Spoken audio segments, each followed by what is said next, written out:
안녕하세요. 이번 한 주도 대단히 고생하셨습니다. 5월 13일인가요? 하여튼 금요일이고 퇴근길에 켰습니다.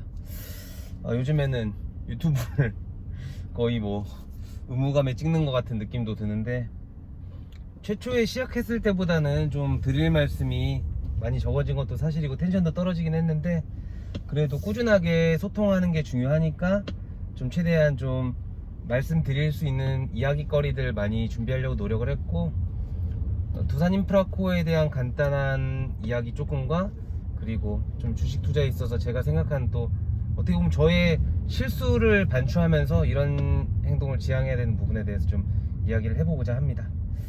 이번 주 두산 인프라코어는 주요 이슈가 아무래도 목요일 날 했던 임시주총이 있었을 거고, 임시주총은 뭐 여러분들 아시는 대로 당연히 가결이 됐고, 뭐 그거 외에 추가적인 공시는 따로 없었습니다. 뭐 여러분들이 기대하셨던 뭐 주주망부 폐사라든지 뭐 그런 것들이 아쉬우셨던 부분도 있고, 실제로 불확실성이 해소됐음에도 불구하고 주가가 반응을 하지 않아서 아마 이번 주는 서운해하시는 주주님들이 훨씬 더 많으셨을 거라고 생각을 합니다.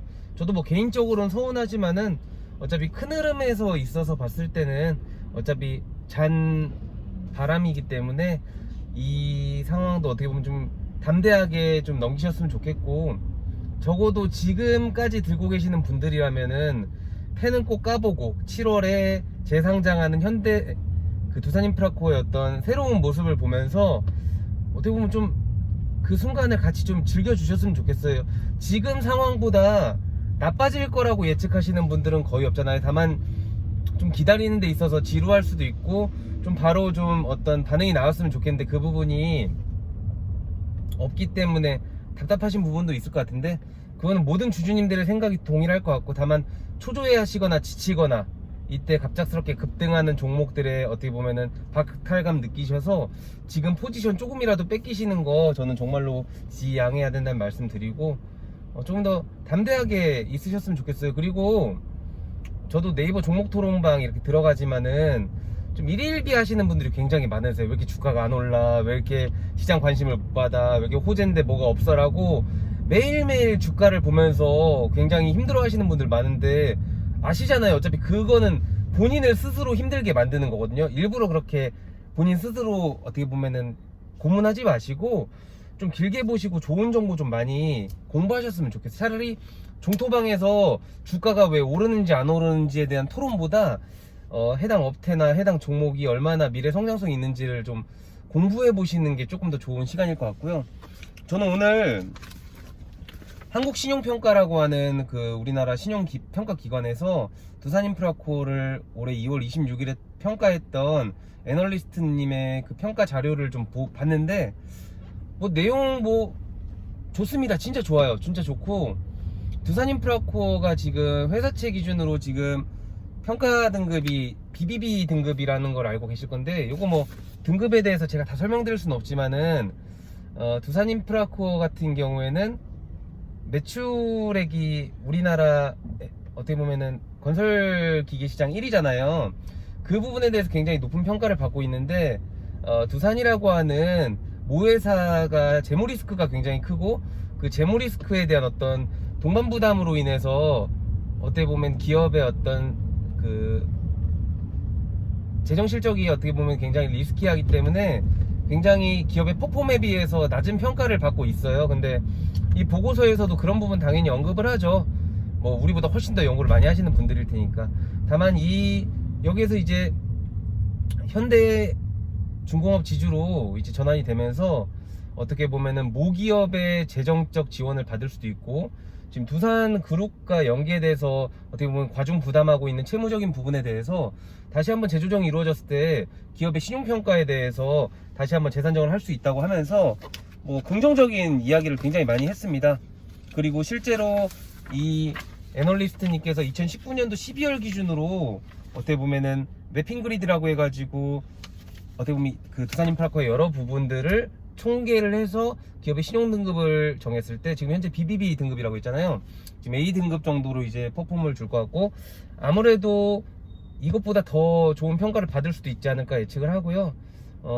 참고로 예시를 드리면 현대건설기계는 A 등급, A- 등급이고 모회사인 현대중공업 지주는 A, 그리고 현대중공업 지주의 주요 계열사인 현대오일뱅크가 A일 거고, 그리고 조선 쪽도 A일 거예요. 그러니까 아마 지금 두산중공업은 BBB-고 두산그룹 같은 경우에는 아무래도 3조짜리 자구안을 이행했다고 하더라도 남은 채무가 상당합니다. 그래서 아무래도 어떤 두산인프라코의 인적 분할 이후에 또 어떤 재평가를 받기는 쉽지 않을 것 같고, 두산인프라코는 분명히 재평가를 받을 겁니다. 오늘 공교롭게도 그 애널리스트님이랑 통화를 할 일이 있었어요. 그 보고서 보다가 오타가 있어가지고 오타 알려드리려고 전화드렸는데, 그 물어보면서 이제 7월 이후에 재평가에 대해서 물어봤더니 당연히 재평가를 한다고 하니까 저는 뭐 주가의 흐름이나 움직임 그런 부분에 대해서도 수급적인 부분도 좋지만은 궁극적인 거는 이 기업이 정말로 투자할 만한 가치가 있는, 정말 뻥카가 아니라 정말 진짜란 인지를 확인하는 부분에 있어서는 어떻게 보면 주가보다 훨씬 더 중요한 게 이런 부분이라고 생각을 해요. 아시다시피 기업의 신용등급이 높아지면은 회사채를 발행하거나 어떻게 보면 돈을 마련할 때 훨씬 더 낮은 가격으로 돈을 마련할 수 있고, 이런 부분은 굉장히 회사가 기업 운영을 하는 데 있어서 굉장히 중요한 부분이죠. 그리고 그 부분이 확실히 개선될 수 있다고 저는 감히 추측을 하거든요. 이건 사실 누구나 생각할 수 있는 거잖아요.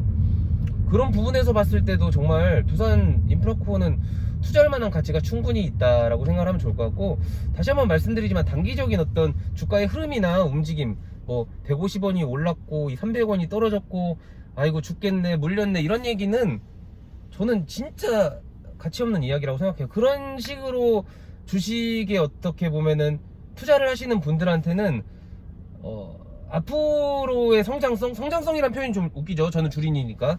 다만 투자를 하는 데 있어서 그런 식으로 수급이나 단순히 주가에만 연동이 돼가지고 오르네 마네로 토론하는 거는 제가 봤을 때는 그렇게 가치 있는 그러니까 가치 있는 토론은 아닌 것 같습니다.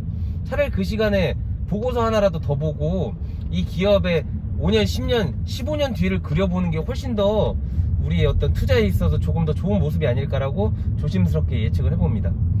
뭐 이렇게 얘기했는데도 벌써 7분 30초네요. 원래 오늘 하려고 했던 얘기는 이 얘기가 아니었는데, 여튼 두산인프라코어 다시 한번 말씀드리지만은 일일비 하지 마시고 그냥 길게 보십시오. 그리고 정말로 너무너무 힘들다 싶으시면은 그냥 어플리케이션 지우시고 매도 버튼을 아예 못 누르게 물리적으로 작업하시는 것도 굉장히 좋을 것 같습니다.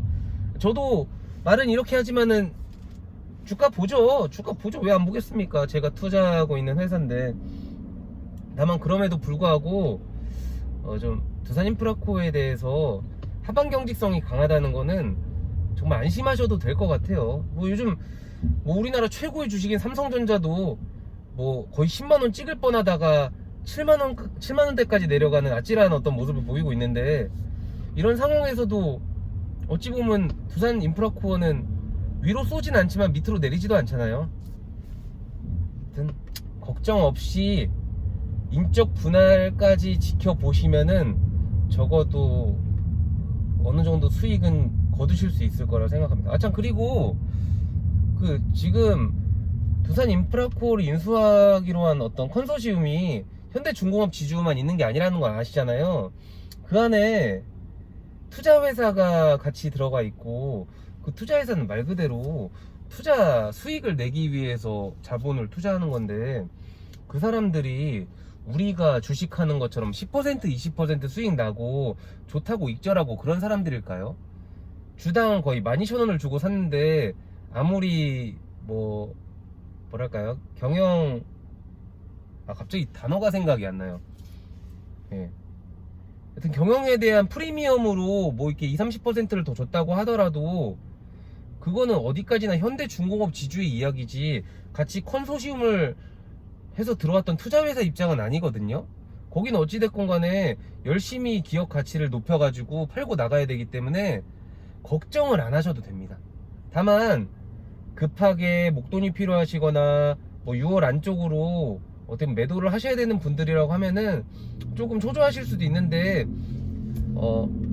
주주명부 폐쇄라는 단어에 대해서 너무 매몰되어 있지 마세요. 그러니까 너무 그 단어에 너무 심취해 있으시고 그거에 따라 공매도 상환 그거 생각하실 필요 없고 6월 29일인가요? 화요일날 이제 거래 정지가 시작되고, 그러니까 그 마지막 주차 6월 마지막 주차 월요일까지 거래가 되는 걸로 알고 있는데, 그냥 그때 이후에 그때까지 매매를 하셨던 분들에 대해서 인적 분할의 권리가 주어지는 거기 때문에 그 전까지 제가 봤을 땐 공매도는 뭐 그때를 디데이로 하던 그 전에를 디데이로 하던 아직 여유가 있다고 생각을 해요.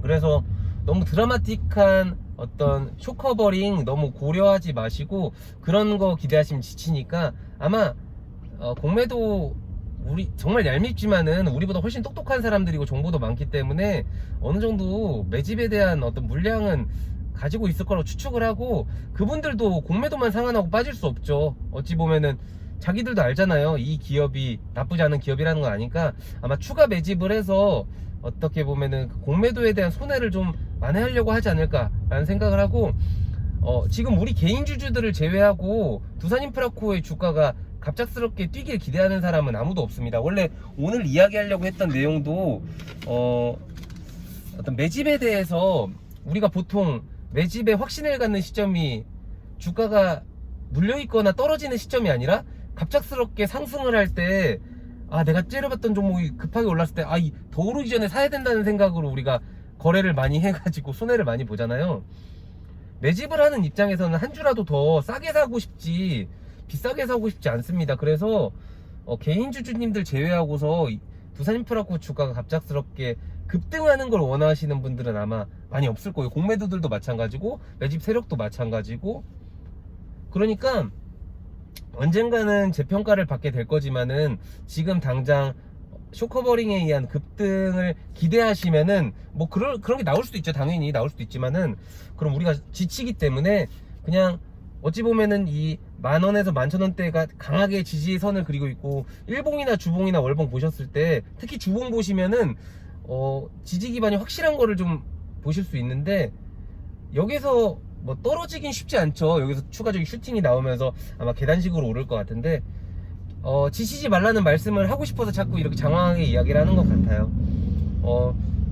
얘기하다 보니까 짧게 얘기할 줄 알았는데 이렇게 12분이나 얘기를 했는데, 그럼 오늘은 이제 두산인프라코에 대한 이야기만 하고, 혹시 주말에 기회가 된다면은 제가 자주 했던, 그리고 우리 개인 투자자들이 자주 했던 왜 우리는 뇌동매매를 하느냐에 대해서 조금 더 심층적으로 그 부분에 대해서는 얘기를 한번 해보려고 합니다.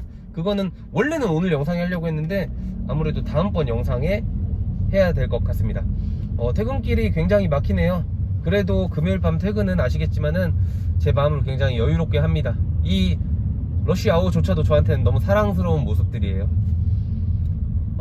너무 지치지 마시고 일희일비하지 마시고 스트레스 받지 마시고 가지고 있는 부분에 대해서 너무 두려워하지 마시고 담대하게 정말 뼈까지 발라먹으셨으면 좋겠습니다. 우리 두산인프라코 주주님들 이번 한 주도 고생 많으셨고, 주말 맛있는 거 먹고 좋은 사람들 만나면서 즐거운 시간 되셨으면 좋겠습니다. 영상은 여기서 끝낼게요. 감사합니다.